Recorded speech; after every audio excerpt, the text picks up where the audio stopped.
Tempo, com certeza, um dos assuntos mais importantes com os quais a gente deve se preocupar. Especialmente nos últimos meses de epidemia, de grande questionamento mundial, a percepção do tempo mudou. Para muitas pessoas, ficar dentro de casa parecia uma eternidade. Para outras, a sensação de que quando é que está começando, está terminando alguma coisa, desapareceu. Qual é a mesma diferença entre a segunda-feira e o fim de semana? Quantas pessoas estavam brincando, dizendo, puxa, que bom, né? Está chegando sexta-feira, vou ficar em casa, né? Porque a compreensão do tempo parece ter mudado completamente o seu caminho. Mas pensando sobre esse assunto agora, a gente vai ver de fato que uma das coisas mais importantes para poder definir a trajetória humana é a questão do tempo.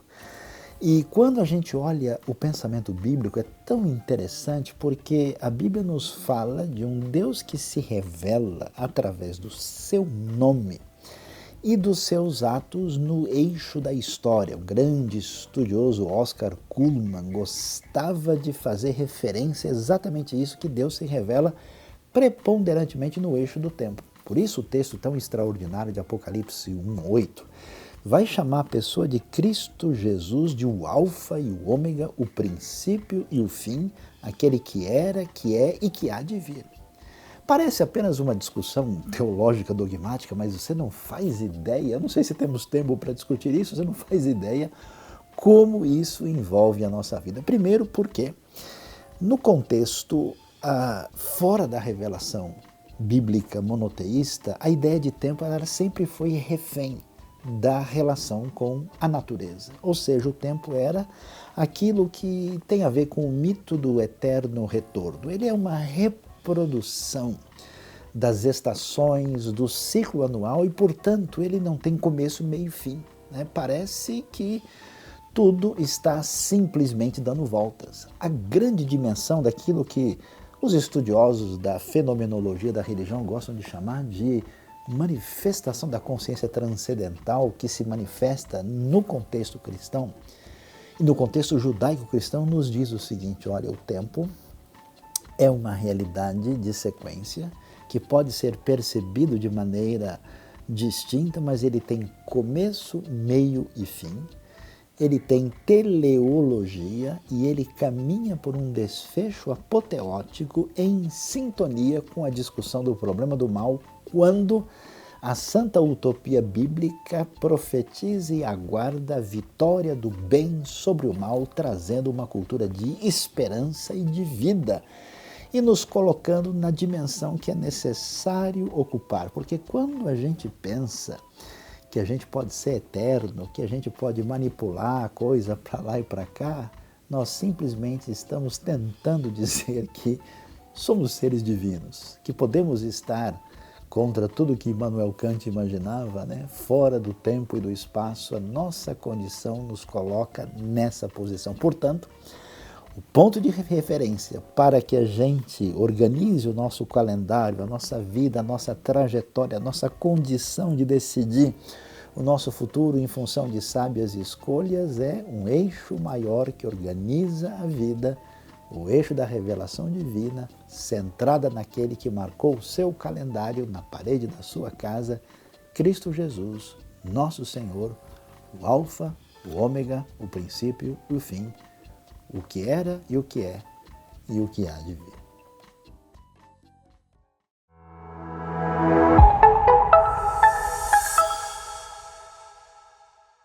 Olá, bom dia! Sejam todos muito bem-vindos à nossa querida IBNU.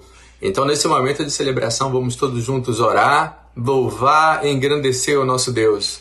Fica o convite para você pegar esse link e enviar para todos os seus amigos e familiares. E não se esqueça também de se inscrever nesse canal, tá bom? Deus te abençoe!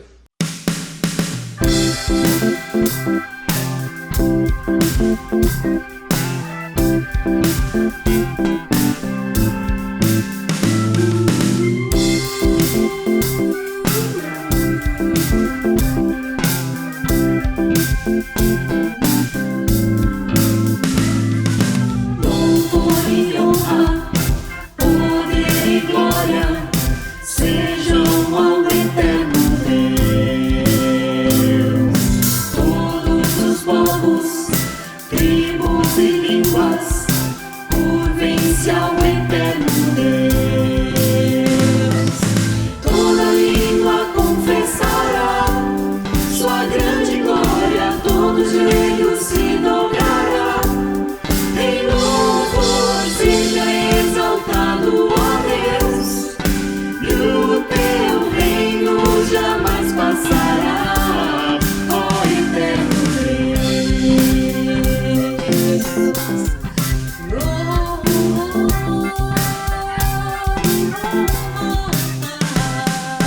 Louvor e honra, poder e glória sejam ao eterno Deus.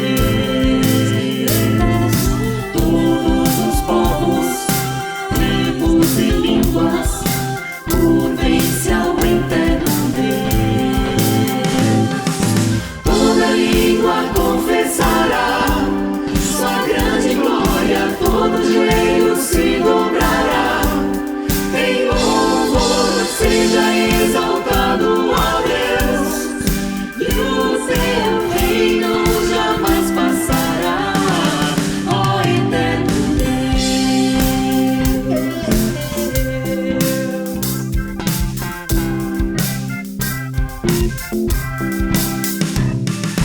Reinará em toda a terra, cantai ao eterno Deus, por sua palavra é pra sempre. Cantai ao eterno Deus. Reinará em toda a terra, cantai ao eterno Deus, pois sua palavra é pra sempre. Cantai ao eterno Deus. Toda língua confessará sua grande glória, todo joelho se dobrará. Em louvor seja exaltado, ó Deus, e o teu reino jamais passará, ó eterno Deus. Reinará em toda a terra, cantai ao eterno Deus, por sua palavra é pra sempre. Cantai ao eterno Deus. Toda língua confessará sua grande glória, todo joelho se dobrará. Em louvor seja exaltado, ó Deus, e o teu reino jamais passará, ó eterno Deus, ó eterno Deus, ó eterno Deus.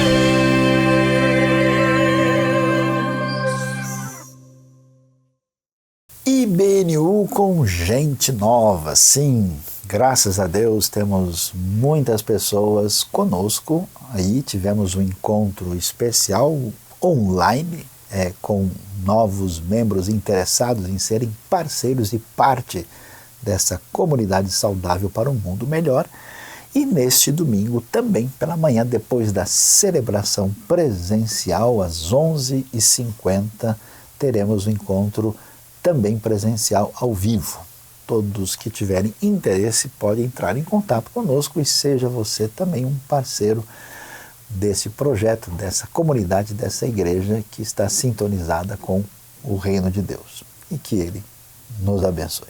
É meu, somente meu, todo o trabalho, e o teu trabalho é descansar em mim.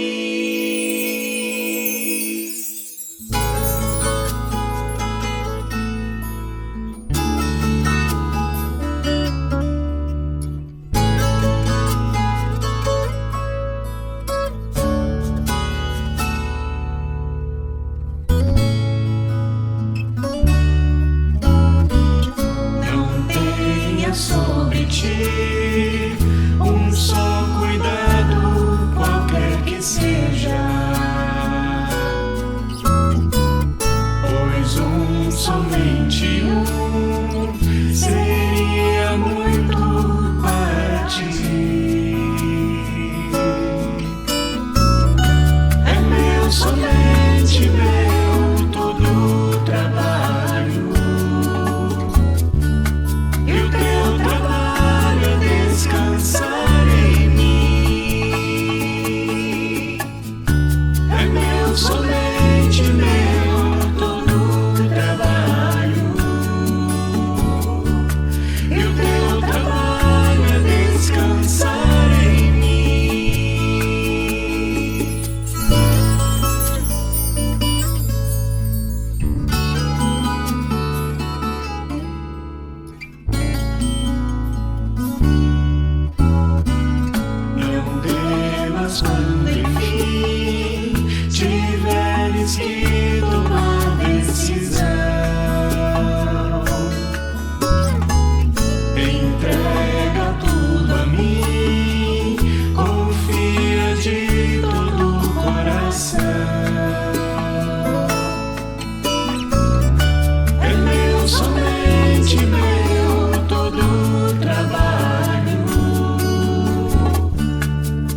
Neste mês de comunhão, já transicionando para o mês de missão, a gente quer ter esse momento de gratidão. E a pergunta que a gente faz é, a gente tem comunhão para quê? A comunhão está ligada à missão. Estamos juntos para repartir o pão e para colocar em prática a missão. E hoje nós queremos agradecer a Deus por tudo que a IBNU tem feito, que você tem feito através da sua contribuição, através da sua oração, da sua participação, dedicação. E hoje a nossa gratidão é pelo meu amigo Cleverson. Cleverson está aí de malas prontas para fazer o seu trabalho missionário especial na Itália. Nós temos aí uma parceria que envolve inclusive a nossa Junta de Missões Mundiais, e esse trabalho tão importante porque a IBNU, Igreja Batista Nações Unidas, está com o seu foco voltado para todas as nações que precisam do Evangelho, e os italianos aí, tutti buona gente, estão juntos aí para receber. Então eu quero que você agradeça a Deus pela vida do Cleverson e também da Dani. Ele vai inclusive trazer a mensagem da palavra de Deus para nós, e eu queria orar nesse momento especial de gratidão. Deus bondoso, Pai amado, muito obrigado pela vida do Cleverson e da Dani, obrigado pelo esforço missionário, evangelístico, humanitário da IBNU, de todo mundo que tem feito, ó Deus, da sua vida, do seu coração e dos seus dons e recursos um caminho de bênção. Oramos agora pela Itália. Nós te agradecemos por gente movida por ti, pelo teu Espírito, e agora especialmente pelo Cleverson e a Dani, e, ó Deus, agradecendo por esse momento tão especial. Nós oramos, intercedendo com alegria e felicidade em nome de Jesus. Amém. Amém. A IBNU tem desenvolvido vários projetos de parceria com várias igrejas e várias instituições que têm apoiado na nossa missão de sermos sal e luz aqui no ambiente em que nós estamos inseridos, na nossa comunidade, no nosso país e em todos os lugares do mundo que Deus tem nos levado. E hoje nós temos aqui a alegria de ter a parceria da nossa igreja irmã, Igreja Batista Pérola dos Mares, com o pastor Arno, que por sinal é meu pai, né? Vocês vão perceber que tem uma semelhança muito grande. E ele está conosco hoje e vai fazer um momento de intercessão para abençoar a sua vida.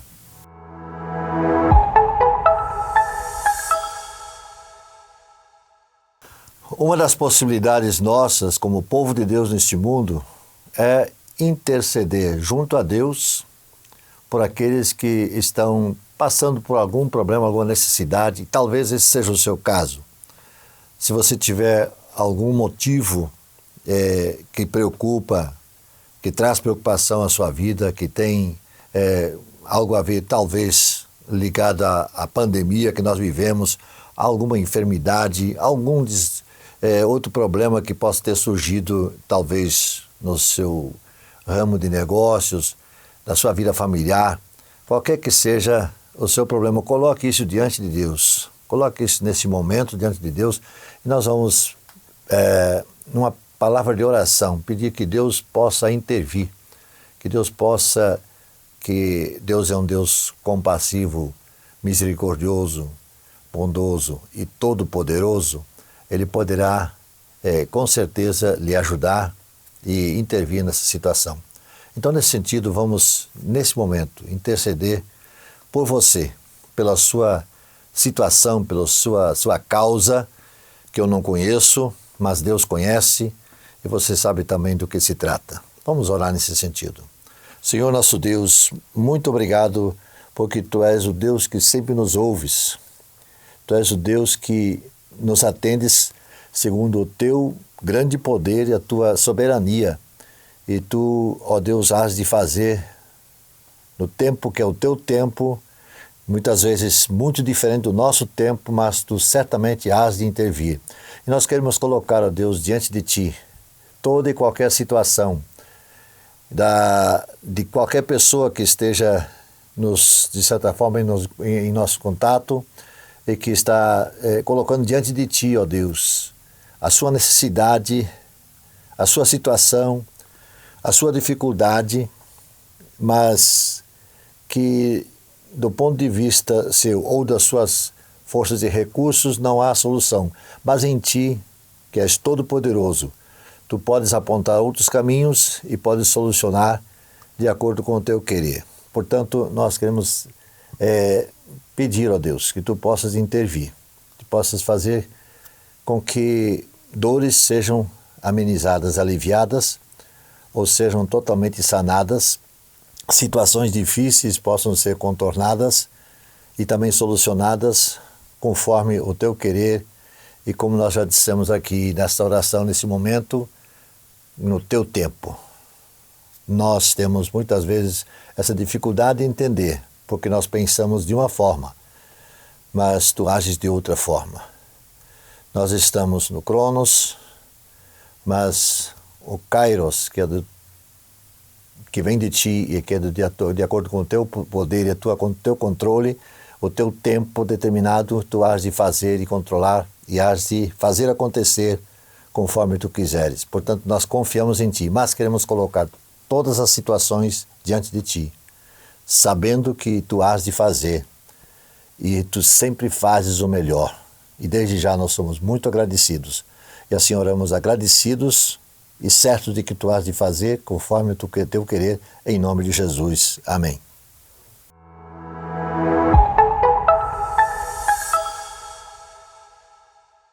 O quadro do futuro que desperta a paixão. Você sabe que Deus tem sonhos. Sim. Todos nós temos sonhos. Deus também. Agora, o que é que está no coração de Deus que ainda não se concretizou? Você já pensou sobre isso? Pois é, Deus tem sonhos. A visão de Deus é o retrato do futuro. Evidente que o Senhor já sabe, mas não se concretizou ainda. E eu tenho certeza que o Senhor espera por aquele momento. A Bíblia diz, em Apocalipse, capítulo 7, versículo 9, fique tranquilo, eu não vou falar sobre as bestas feras e nem sobre animais estranhos, mas eu quero ler o texto que se encontra em Apocalipse, o último livro da Bíblia. Versículo 9, capítulo 7, que diz: Depois disso, olhei e vi uma multidão tão grande que ninguém podia contar. Eram de todas as nações, tribos, raças e línguas. Estavam de pé diante do trono e do Cordeiro, vestidos de roupas brancas e tinham folhas de palmeira nas mãos. A Bíblia diz que há uma multidão incontável. Muitas e muitas pessoas vão se apresentar em um dia, em um momento, em algum tempo da história, diante de Jesus Cristo. E as pessoas virão das diversas partes, pessoas que se reunirão de todos os tempos, de todas as eras, vão se apresentar.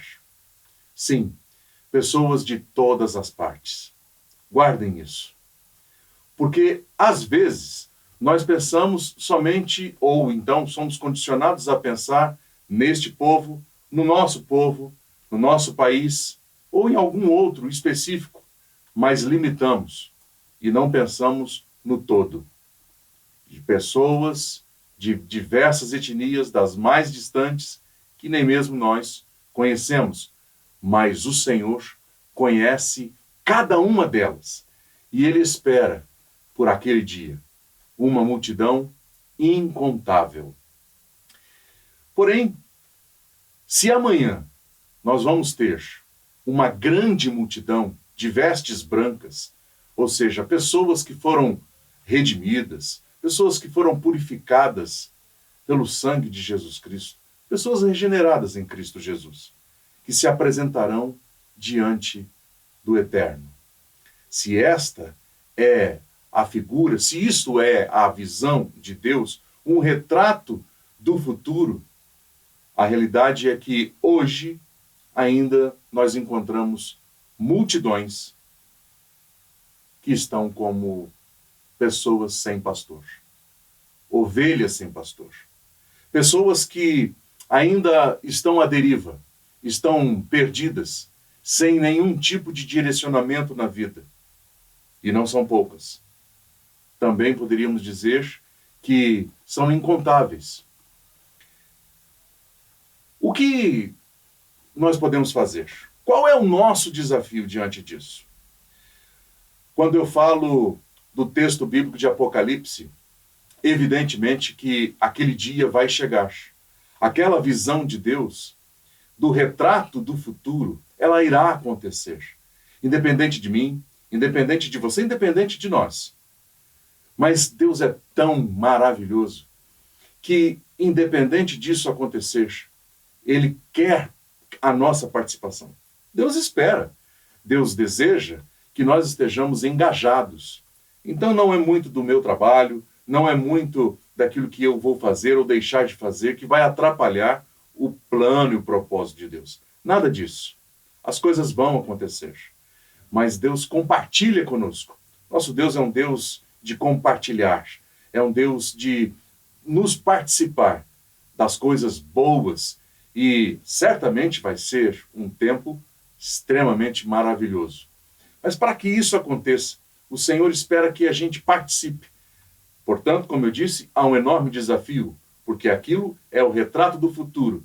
Mas hoje nós temos uma multidão também incontável que anda sem um direcionamento, anda perdida. Pessoas sem esperança, pessoas desesperançadas, inclusive. Qual é o nosso desafio diante disso? Encontrar essa multidão que vive como ovelha sem pastor. E aí, ao encontrar essas pessoas, sermos como aqueles que orientam, que possam ajudar estas pessoas a se apresentarem diante de Jesus e tornarem-se também ovelhas do rebanho do Supremo Pastor. A Bíblia diz lá em João que o Senhor tem muitas ovelhas de outros apriscos. Então existem pessoas dos mais diversos lugares, pessoas das nações mais distantes, que às vezes nós nem mesmo imaginamos, mas faz parte do plano e do propósito de Deus. Portanto, o nosso desafio nesta grande empreitada, sem dúvida nenhuma, que o Senhor quer que nós estejamos engajados, sermos participantes, sem tirarmos o nosso corpo fora, não é? Envolvermos, porque isso também gera em nós uma satisfação, uma alegria, não só no coração de Deus, mas quando nós descobrimos a nossa missão, a nossa tarefa de servir aos outros, adorando e glorificando a Deus, isso também alcança de modo maravilhoso o nosso coração. E para isso, me vem à mente um dos textos mais conhecidos no Novo Testamento. Aliás, são vários eventos que os evangelistas, eles compartilham. Cada um coloca ali a sua visão do mesmo evento. E neste caso, os 4 evangelistas, Mateus, Marcos, Lucas e João, narram a multiplicação dos pães, conhecido na Bíblia como a primeira grande multiplicação dos pães e dos peixes. É um texto fantástico. São muitos os aprendizados que a gente tem na palavra de Deus ali. E eu quero ler com você o Evangelho de Jesus conforme Marcos, o capítulo 6, nos versículos 34 a 44, que diz assim: Quando Jesus saiu do barco e viu uma grande multidão, teve compaixão deles, porque eram como ovelhas sem pastor. Então começou a ensinar-lhes muitas coisas. Já era tarde, e por isso os seus discípulos aproximaram-se dele e disseram: Este é um lugar deserto, e já é tarde. Manda embora o povo para que possa ir aos campos e povoados vizinhos comprar algo para comer. Então, ele, porém, respondeu: Deem-lhes vocês algo para comer. Eles lhe disseram: Isto exigiria 200 denários, Devemos gastar tanto dinheiro em pão e dar-lhes de comer? Perguntou ele. Quantos pães vocês têm? Verifiquem. Quando ficaram sabendo, disseram, 5 pães e 2 peixes. O versículo 39 diz, então Jesus ordenou que fizessem todo o povo assentar-se em grupos na grama verde. Assim, eles se assentaram em grupos de 100 e de 50. Tomando os 5 pães e os 2 peixes, e olhando para o céu, deu graças e partiu os pães. Em seguida, entregou-os aos seus discípulos para que os servissem ao povo. E também dividiu os 2 peixes entre todos eles. Todos comeram e ficaram satisfeitos. E os discípulos recolheram 12 cestos cheios de pedaços de pão e de peixe. Os que comeram foram 5.000 homens. Muito interessante a leitura deste texto neste evangelho. Quando você tiver também o interesse, lendo o mesmo evento narrado pelos evangelistas Mateus, Lucas e João, nós vamos percebendo algumas diferenças, porém outras são muito fortes, como por exemplo o fato de ter sobrado 12 cestos cheios e eles recolheram. Então são percepções, algo que certamente marcou muito a vida daqueles homens. Agora, se você fosse Jesus, qual seria a reação, a sua reação, diante de tão grande multidão? Pensa só, numa sexta-feira, onde você estiver, por exemplo, nós aqui vivemos em São Paulo, não é? Uma sexta-feira já às 6, 7 da noite, olha, eu não sei você, mas é natural, é até comum que as pessoas queiram ir para casa, que as pessoas desejam estarem juntamente com os seus, já para descanso, ou até mesmo para se divertir depois de uma semana de trabalho, uma semana de muito investimento nas suas atividades. Verdade. Os discípulos são parecidos com nós. Eu imagino que eles também gostariam de ir, por conta da leitura que nós temos no texto, demonstra para nós que eles não estavam muito desejosos de atender aquela quantidade de pessoas. Eram muitas pessoas, não é? Ao ponto de um evangelista dizer que eram 5.000 homens, sem contar mulheres e crianças. Marcos está focado em apresentar este evento da multiplicação dos pães e dos peixes de uma maneira, nem mesmo citando o nome dos discípulos que apresentaram algumas desculpas. Talvez algumas desculpas que soam para nós como desculpas esfarrapadas. O fato é que eles não estavam dispostos. E a reação de Jesus? Qual foi a reação que Jesus teve? A reação de Jesus, evidentemente, não foi a mesma que os discípulos tiveram. A reação de Jesus foi uma reação de compaixão, sentir, perceber. E olha que, conforme a gente lê as Escrituras Sagradas, nós percebemos que aquele dia tinha sido um dia bastante intenso. Não é? Um dos evangelistas conta que pouco antes ele já havia recebido a notícia da morte de João o Batista. Ele tinha motivos, inclusive, para poder se retirar mesmo e ficar ali curtindo aquela dor, se é assim que eu posso dizer.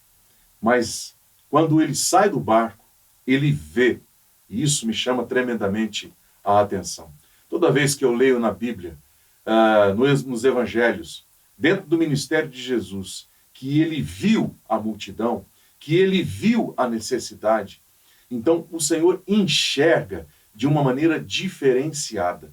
Ele não é alheio à dor, ao sofrimento, à necessidade, à cegueira espiritual das pessoas. Ele se compadece, o Senhor mostra, através do seu exemplo, como é que nós devemos também proceder. Mas aqui há um conflito.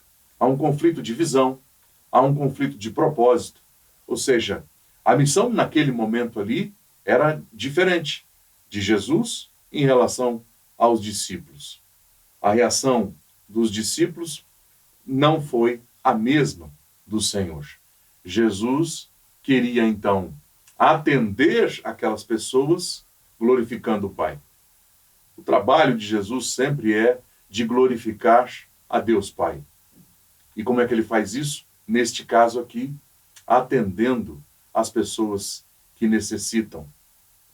Portanto, em primeiro lugar, para que a gente possa ter aquela visão completa, aquele quadro do futuro já pintado, representado, conforme nós lemos em Apocalipse capítulo 7, versículo 9, nós temos uma missão a cumprir, nós temos uma tarefa a realizar, para que ao final, aquele quadro que já está pintado na eternidade, não é? Ele venha de fato acontecer e nós possamos participar dele, porque certamente será lindo, maravilhoso. Mas neste caso em específico, existe também uma tarefa. Existe um trabalho a desenvolver, um propósito. E para o cumprimento desta tarefa, desta missão, a missão requer compaixão. O versículo 34 diz que o Senhor, então, ele percebe e não fica distante daquilo que as pessoas estão enfrentando. Há muita gente com fome, há muita gente necessitada, e aí o texto, e especificamente em Marcos, diz que Jesus viu, teve compaixão daquela gente e passou então a ensinar. Ensinar. O Senhor compartilha do seu coração para com aquelas pessoas. Ele vai atender de um modo integral. Ele vai atender as necessidades daquelas pessoas de uma maneira total, plena, sem excluir o ensinamento dos seus princípios, sem deixar a desejar aquilo que ele quer transformar na vida daquelas pessoas através do seu ministério, através da sua presença diante daquelas pessoas. Mas ele teve compaixão. É necessário que nós tenhamos o mesmo sentimento de Jesus, o sentimento para poder perceber quão necessitadas são as pessoas nesse tempo. Lembrando, o Senhor espera que nós participemos desta tarefa, deste trabalho. A missão, em segundo lugar, ela também requer responsabilidade. O versículo 37 nos mostra que Jesus não queria que outras pessoas fizessem o trabalho. Ele não entregou para terceiros, a não ser para aqueles que já estavam com ele, o seguindo. Este é um ensino também para nós. E eu gostaria de ressaltar isso. A missão requer responsabilidade. A parte do Senhor, ele é responsável. É ele quem faz o milagre. Deus é quem realiza o milagre. Mas nós, como humanos, temos também a responsabilidade de participar. E qual é a participação neste caso aqui? O Senhor disse, são vocês que vão dar de comer. Ou seja, eu vou fazer aquilo que vocês não conseguem. O milagre. O milagre pertence a Deus. As ações, algumas atitudes, nós temos que ter. Isso faz parte da responsabilidade dos seguidores de Jesus. E ele, então, inclui os seus discípulos, os seus amigos, naquele trabalho. E foi entregue daquela maneira para que os discípulos, então, pudessem dar de comer, estendendo, então, as suas mãos. E isso é uma responsabilidade que nós não temos que transferir nem para este governo, nem para o outro, nem para qualquer outra esfera e qualquer outro poder, grupo que seja. É minha responsabilidade, como seguidor do Senhor, de entender que tenho parte no trabalho que o Senhor nos inclui. Em terceiro, a missão requer dedicação. O versículo 41 nos apresenta também que nesta situação de um certo sacrifício, um empenho da parte dos discípulos, se espera que eles tenham um trabalho a ser realizado, e isso é um ato de obediência ao servir outras pessoas, um ato de obediência a Deus, servindo as pessoas que necessitam, servindo a todos. O versículo 41, a parte primeira, nos mostra isso. Então, eles serviram todas as pessoas. O milagre, repito, foi do Senhor Jesus. O serviço, o ministério, a parte de remar, a parte de estender as mãos, a parte de andar e percorrer, acalmando aquela multidão. Isso foi tarefa entregue aos discípulos e, sem dúvida nenhuma, necessitou de um empenho, de dedicação. Não era uma coisa rápida. Não foi apenas em 2, 3 minutos que aquilo se concluiu. Certamente levou bastante tempo, porque era uma multidão com mais de 5.000 pessoas, correto? Em quarto lugar, a missão requer estratégia. Os versículos 39 e 40, Jesus nos mostra que ele mandou que eles pudessem separar em grupos de 100, em grupos de 50. Deus é a pessoa mais organizada que eu conheço. E ele demonstra isso no seu ministério. Aqui, em específico, não era uma coisa assim, então vamos jogar para cima e salve-se quem puder. Me faz até lembrar, sim, parece que aquelas pessoas que estavam ali com fome e estavam aguardando já algo sobrenatural acontecer da parte do Senhor. Elas estavam desejosas de receber, sem dúvida nenhuma. É mais ou menos como a noiva quando vai jogar o buquê e aquelas mulheres que estão esperando ser a próxima para o casamento ficam disputando aquele buquê, não é? Então, aquelas pessoas certamente, elas estavam disputando um pedaço de pão. Elas queriam receber. Você imagina, numa multidão de famintos, quando diz, olha, eu tenho aqui um lanche para vocês. Meu Deus, a gente vê como é difícil organizar filas. Como as pessoas são impacientes, elas são inquietas. E as pessoas são assim. Nós somos assim. Por isso, o Senhor demonstrou que parte daquela missão também era a fim de que os discípulos organizassem os grupos.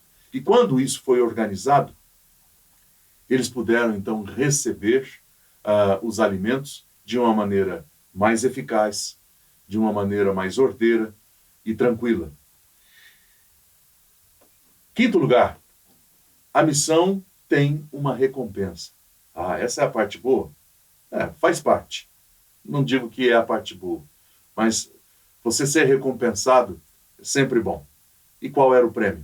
Bom, o prêmio, no versículo 43, nós destacamos, e eu fiz já menção, que os discípulos, eles recolheram 12 cestos cheios, e os 4 evangelistas notaram isso. Ficou marcado, ficou registrado.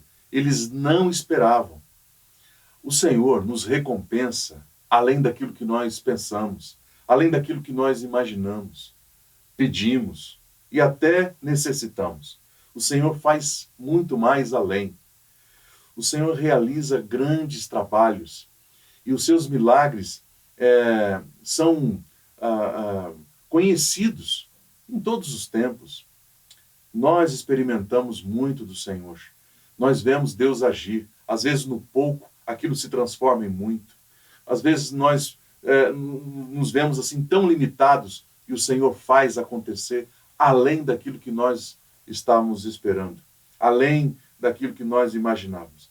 Interessante, 12 cestos. Eram 12 os discípulos de Jesus. Talvez o Senhor deu, olha, cada um de vocês vai receber um cesto cheio para vocês lembrarem que eu faço o que tem que ser feito. A minha parte, aquilo que compete a mim como Deus, porque Jesus é Deus. Ele realiza o milagre. Nós não realizamos milagres. O Senhor sim faz, mas nós temos uma participação quando o milagre acontece, de compartilhar, de nos dedicar, de nos esforçar, de sermos responsáveis naquilo que é entregue a nós. E nós não vamos ficar de fora. O Senhor não quer que nós estejamos de fora. Como eu disse, elas vão acontecer. Aquilo que o Senhor quer que seja feito, vai ser feito. Independente de mim, independente de você. O Senhor, se eu me negligenciar no trabalho, Ele vai despertar e vai levantar outro. Mas Ele espera que você e eu estejamos ativos, atentos, porque isso também alegra o nosso coração, como eu disse. Jesus faz além daquilo que nós pedimos, pensamos, e aí, quando Ele diz para recolher os cestos cheios, me vem à mente que o Senhor também é contra o desperdício. Não é porque Ele fez o que tinha que ser feito e que fez além daquilo que eles imaginavam, então que eles iriam jogar. Não. Eles recolheram porque o Senhor não é favorável a nenhum tipo de desperdício. Saibamos utilizar dons, talentos, oportunidades, tudo aquilo que o Senhor tem nos dado e de maneira inteligente sejamos responsáveis na administração do tempo e das coisas, juntamente com as pessoas às quais nós servimos. Diante de tudo isso, qual é a sua posição? O que é que vem à sua mente? O que ocupa o seu coração? A visão de Jesus é uma visão macro, é uma visão grande. Jesus não tem visão restrita. Ele não é limitado e ele também não se autolimita nisso.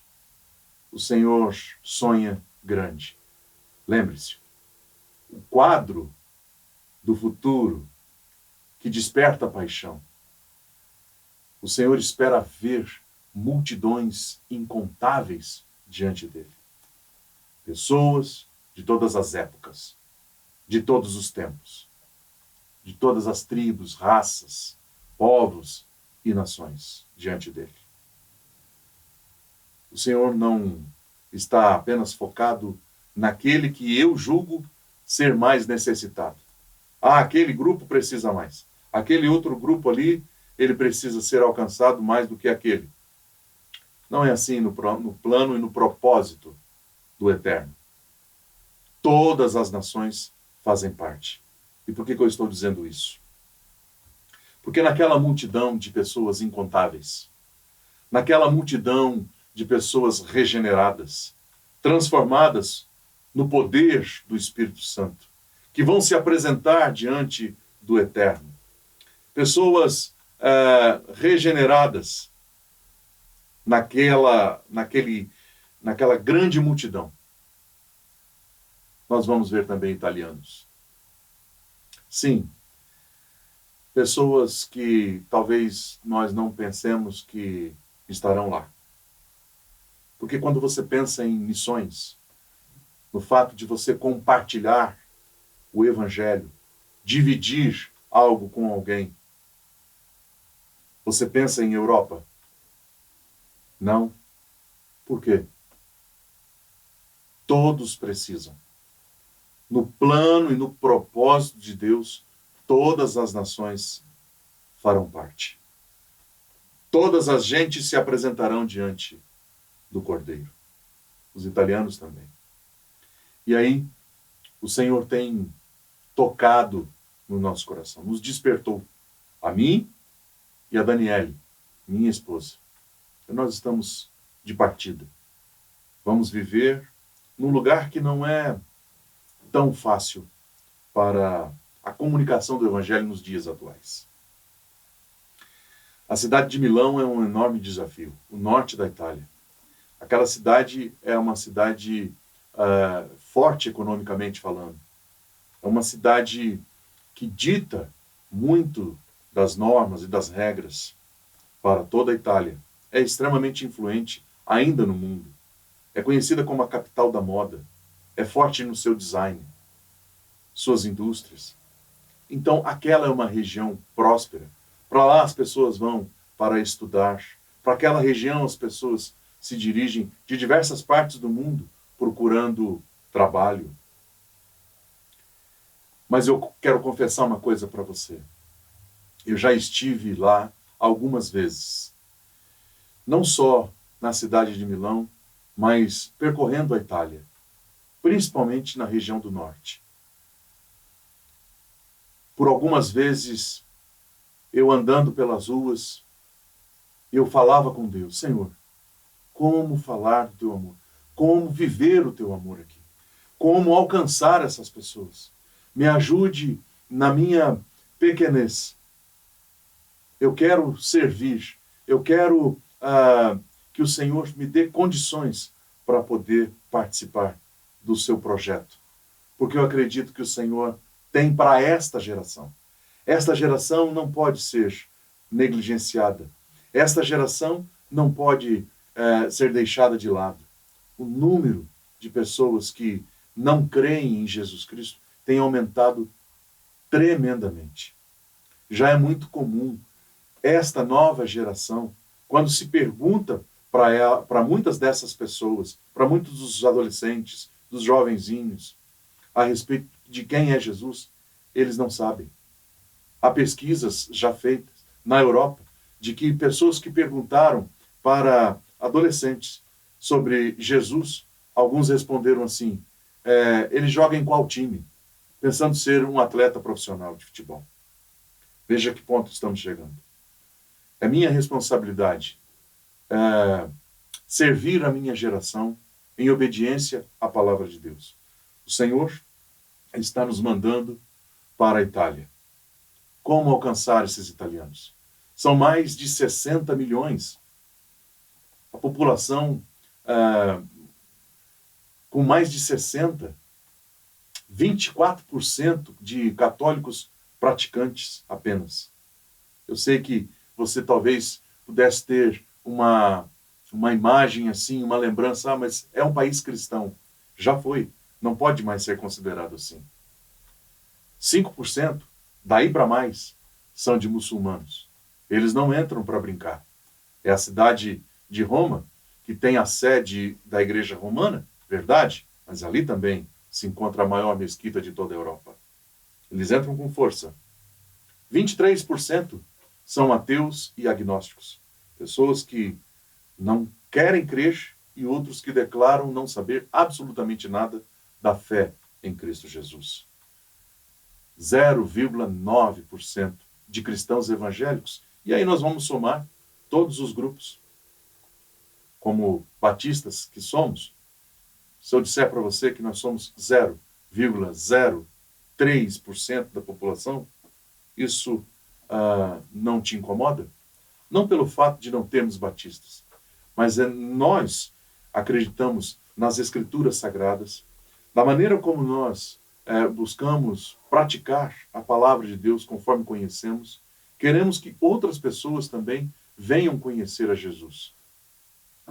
Assim, vamos participar de uma grande tarefa para que, a fim de que, naquele dia, também tenham italianos desta geração. Qual é a sua atitude? Qual é a sua posição diante de tamanho desafio e realidade? 100 mil bruxos trabalham de tempo integral, são satanistas, na região do norte da Itália. Isso significa 3 vezes mais o número de sacerdotes romanos. São grandes os desafios. Nós não estamos indo para um lugar barato e nem para um lugar mais fácil. Os resultados podem não ser aqueles que vão encher os olhos. Não sabemos. Não sei. Não sei se vamos ter condições plenas dentro de um plano que nós projetamos de sustento. Nós estamos indo. O Senhor move o nosso coração. E por que eu mencionei esse texto? Sabe, conversando com a minha esposa, ela disse, eu dizendo para ela, nós temos X% ainda do sustento para a manutenção da família missionária em Milão. É muito pouco. Ela disse, é pouco. Mas também eram 5 pães e 2 peixes que foram apresentados a Jesus. E o desafio ali era muito maior. Alimentar aquela quantidade de pessoas. O milagre o Senhor fez. Portanto, eu estou indo. O milagre cabe ao Senhor. A disposição de dizer, eis-me aqui, esta é nossa. Eu estou indo. E você? Qual é a sua parte na missão de Deus? Na tarefa missionária? Seja aqui na cidade de São Paulo, onde você estiver assistindo, participando agora. Em sua cidade, em sua região e no mundo. Porque nós devemos ter na nossa lembrança que todas as pessoas, de todas as etnias, estarão naquele dia. Farão parte daquele grande coral incontável, adorando, levantando mãos santas e limpas diante de Jesus Cristo, o dono da igreja, o nosso Senhor. Que Deus te abençoe, que naquele grande dia, aquele quadro que nós lemos em Apocalipse 7, versículo 9, seja uma realidade na nossa vida, onde nós juntos estaremos para adorar, glorificar o Eterno, vendo tantas e tantas pessoas de diversas partes do mundo. Que Deus nos abençoe.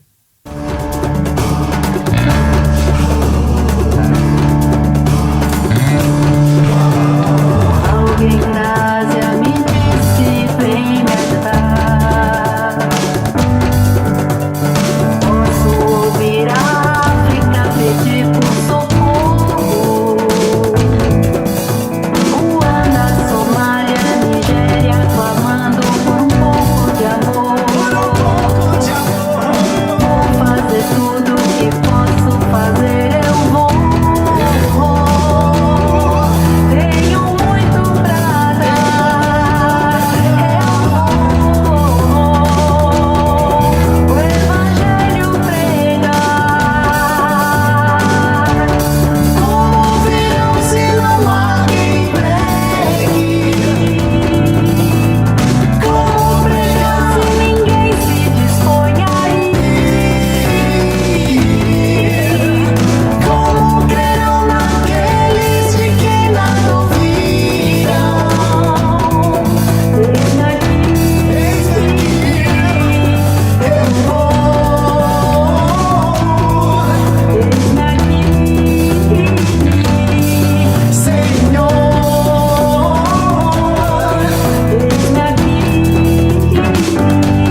Uma das bênçãos que Deus concede à nossa vida é a capacidade de ser generoso.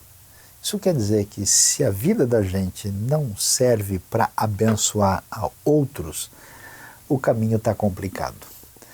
E a gente na IBNU tem levantado diversos projetos, desde trazer cestas básicas para quem mora debaixo do viaduto e da ponte, ajudar refugiados, trazer gente que não tem esperança de vida do exterior para o Brasil, ajudar missionários que estão em diversos lugares do mundo, no Nordeste, no Norte, na África, na Ásia, em outras áreas, e nós queremos que você seja nosso parceiro nisso. Agora fica bem claro para todo mundo que nós não temos nenhum interesse de pedir recurso para dizer para você, ó, se você der alguma coisa aqui, vai dar tudo certo na sua vida, você vai ser abençoado. Não é essa a questão. Não acreditamos que alguém contribua para ser abençoado. A gente acredita que alguém contribui porque é abençoado, porque tem um coração sintonizado com as necessidades do reino de Deus. Então você é convidado a esse momento com total liberdade, inclusive para direcionar a sua doação, o seu dízimo, a sua oferta, o nome que você quiser dar para algum projeto específico. A gente tem gente que fala, puxa, Deus mexeu comigo para ajudar o Paraguai. Olha, eu queria mandar isso aqui para Moçambique, eu queria ajudar o pessoal que está lá no interior da zona mais árida do Nordeste. Eu quero ajudar projeto que cuida de pessoas vulneráveis em São Paulo. Não, eu quero ajudar a proclamação e o ensino da palavra. A gente vai direcionar. Então agradecemos agora a Deus por isso e queremos entregar esse momento nas mãos do Senhor. Deus bondoso, Pai amado, obrigado pela vida, pela saúde, pela tua bondade, pela tua salvação e pela tua palavra que nos sustenta. Entregamos esse momento a Ti para que todos os recursos, tudo que é entregue seja usado para a Tua honra, para a Tua glória, para o Teu reino e para abençoar a vida de tantas pessoas. Oramos agradecidos, ó Pai, em nome de Jesus. Amém. E aí, pessoal, o ensino da IBNU tem um convite especial para você. Vamos bater um papo muito divertido e também muito rico, muito profundo sobre a Bíblia. Você quer aprender mais sobre a Bíblia? Então vem com a gente. Nós temos uma série de podcasts. Na quarta-feira nós vamos conversar sobre Romanos. O livro de Romanos tem tanto para nos ensinar, tantas coisas preciosas que falam sobre você, sobre a sua pessoa, sobre a sua história com Deus. Então vem com a gente nesse podcast. E no sábado, também às 19 horas, nós vamos estar mergulhando em duas histórias lindas. A história de Ruth e a história de Esther. Como essas mulheres, a história delas tem para nos ensinar. Então vem com a gente porque é gostoso, é um bate-papo muito íntimo e cheio de informação rica. Nós esperamos vocês. Nós queremos agradecer a você que esteve conosco durante toda a nossa celebração. Obrigada e se inscreva no nosso canal, ative o sininho e também compartilhe nossos vídeos, tanto do YouTube como nossas mensagens no Instagram, no Facebook. Estejam conosco, divulgando a palavra do Senhor.